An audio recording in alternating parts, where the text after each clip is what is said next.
こんにちは。五郎です。今回はバンダイナムコエンターテインメントから販売されたブレインパンク、アクション RPG、スカーレットネクサスをクリアしましたので、プレイ感想をお話しします。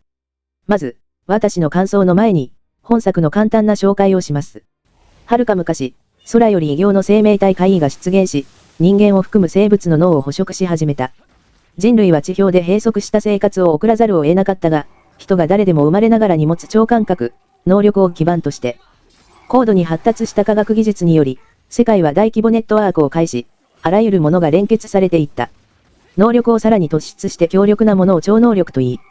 人類の敵である怪異に対抗する超能力集団である怪異討伐軍、通称怪抜軍に所属する主人公を中心に、物語は進んでいきます。主人公はダブル主人公で、今画面に映っている二人です。男性がユイと、女性が重ね、スタート時にどちらの主人公で進めるか選択することができます。男性主人公のユイとだと物語の表部分を、女性主人公の重ねたと物語の裏部分を見ることができます。途中から二人が一緒のチームになるので、それ以降は同じ内容になります。怪抜軍に所属することになった二人が、仲間と共に、怪異を討伐する中で、大きな組織の思惑や戦いに巻き込まれていきます。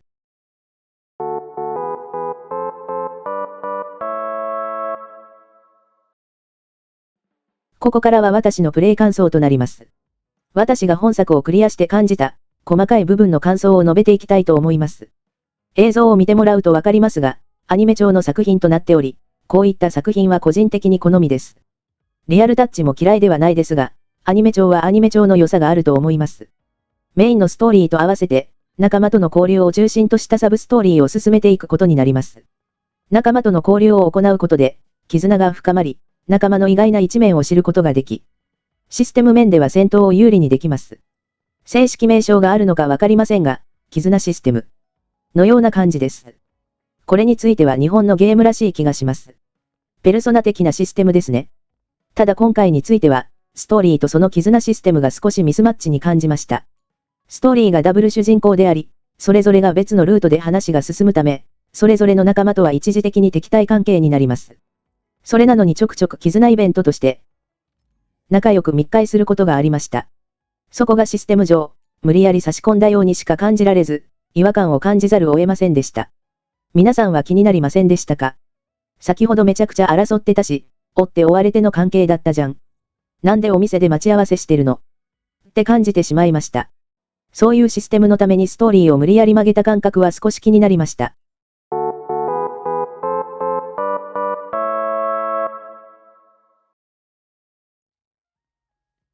世界観は映像を見てもらうとわかりますが、サイバーパンクでありつつ日本らしさを織り交ぜている感じです。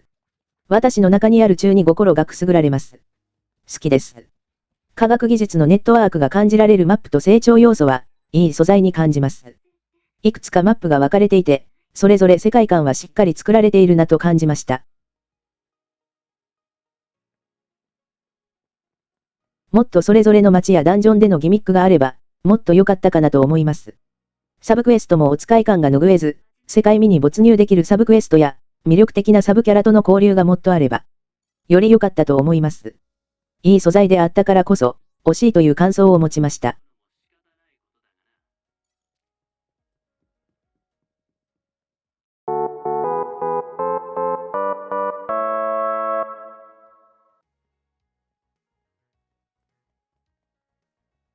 続きましてメインストーリーについて感想を話していきたいと思います。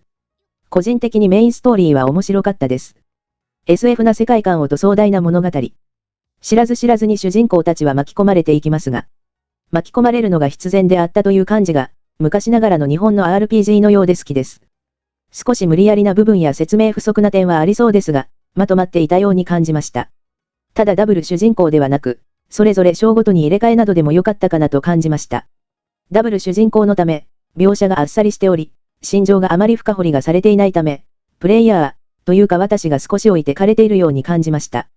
キャラ同士の結びつきも無理やりな部分が多く、もったいない気がしました。個人的には男性主人公メイン、一本に絞って、時折主人公交代する方式の方が、それぞれのキャラのつながりとかを感じやすいのかなと思いました。途中から内容が同じになる作品を2週進めないといけないと考えるときが重いかなと感じます。あと物語が漫画のようにコマ送りで送られるのですが、一部の演出ならいいのですが、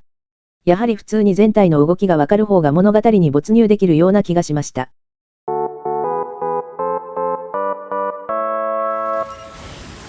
ありがとう、花火。何よりこのゲームを評価するのに重要なのが戦闘システム、戦闘のスタイリッシュさだと思います。ちょっと映像を見てください。パッと複雑な操作をしていそうに見えますが、操作自体はシンプルで、サイキックの発動も簡単なので難しくないです。プレイヤースキルというとジャスト回避などは苦戦して、最後まで下手くそでした。うまく仲間のスキルを利用しながらスタイリッシュに技を決めていきます。他のキャラの能力を使いながら敵の弱点を突く戦闘です。敵がオイルまみれだったら、炎で燃やしたり、すごいスピードを持つ相手だったら高速移動できるサイキックや、逆に敵の動きを止めるサイキックを使用するなど、敵の弱点を考えながら戦略を練る必要があります。操作は難しくはないのですが、一回一回の戦闘をよく考えて挑む必要があり、歯応えがあり楽しかったです。もう少し、敵のバリエーションがあると良かったかなと思います。難易度は何も考えずに挑むと苦戦するレベルです。投稿主のプレイヤースキルでは最後の方ではどの敵も苦戦していました。今の戦闘シーンを見ると爽快感が少なく感じられるかもしれませんが、次のシーンは爽快感があるフィニッシュシーンです。敵の弱点を突くことでスタイリッシュに敵をほふることができるので、爽快感もあります。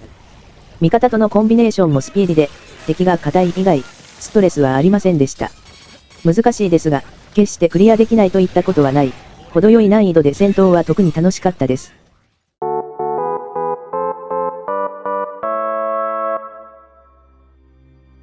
ここまでご視聴ありがとうございます。総評となります。皆さんいかがでしたでしょうか。ストーリーはシンプルに楽しかったですが、2周前提であることと、システム都合のためのサブストーリーが惜しかったかなというところです。ただブレインパンク、アクションの名の通り、サイバーパンクでサイキックを利用したアクションはスタイリッシュで爽快感のある戦闘を楽しむことができる作品でした。いろいろ文句に近いことを言ってしまいましたが、クリアまで駆け足で進めるほど、楽しんでやったゲームになります。日本のアクション RPG をやりたい人や、アニメ調のゲームをやりたい人、中に心がくすぐられる人などにおすすめです。現在 PS プラスのゲームカタログに入っているので、加入していてまだやっていない人はぜひ触ってみてもらえたら幸いです。今回はここまでになります。最後まで見てくれてありがとうございました。次の動画でもどうぞよろしくお願いいたします。